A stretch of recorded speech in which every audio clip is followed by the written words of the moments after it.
కొర్నేలి గురించి చూస్తే ఈయన 3 గంటల సమయంలో మోకరించి తన ఇంటిలోనే ఈయన దేవుని సన్నిధిలో ప్రార్థనలో గడపటం అనేది మనము చూస్తూ ఉన్నాం. ఈ అనుభవంలో ప్రతి ఒక్కరు ఉండాలి. మోకాళ్ళ అనుభవము కలిగి ఉండాలి. ఎవరి మోకాళ్ళు అయితే నిల్లబడతాయో, ఎవరి మోకాళ్ళు అయితే దేవుని సన్నిధిలో నలుగుతాయో వారి ముఖాలు ప్రకాశించబడతాయి. దేవునికి స్తోత్రం. పరిశుద్ధాత్మ వారిని అభిషేకిస్తుంది. అంతేకాదు దేవుని యొక్క దర్శనాల్ని చూస్తారండి. ఎవరైతే మీ ఖాళీ టైంలో దేవుని సన్నిధిలో ప్రార్థనలో గడుపుతారో వారు దేవుని అనుభవాన్ని పొందుతారు, దేవుని దర్శనాల్ని తేటగా చూస్తారు. అదే ఇక్కడ జరిగింది కొర్నేలి జీవితంలో.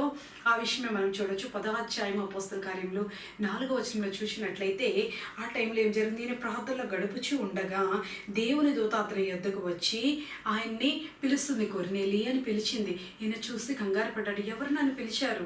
ఈ టైంలో నేను ప్రార్థన చేస్తూ ఉంటే నన్ను ఎవరు డిస్టర్బ్ చేయరు కదా, ఈ టైంలో నన్ను ఎవరు పిలిచారు అని చూశాడు.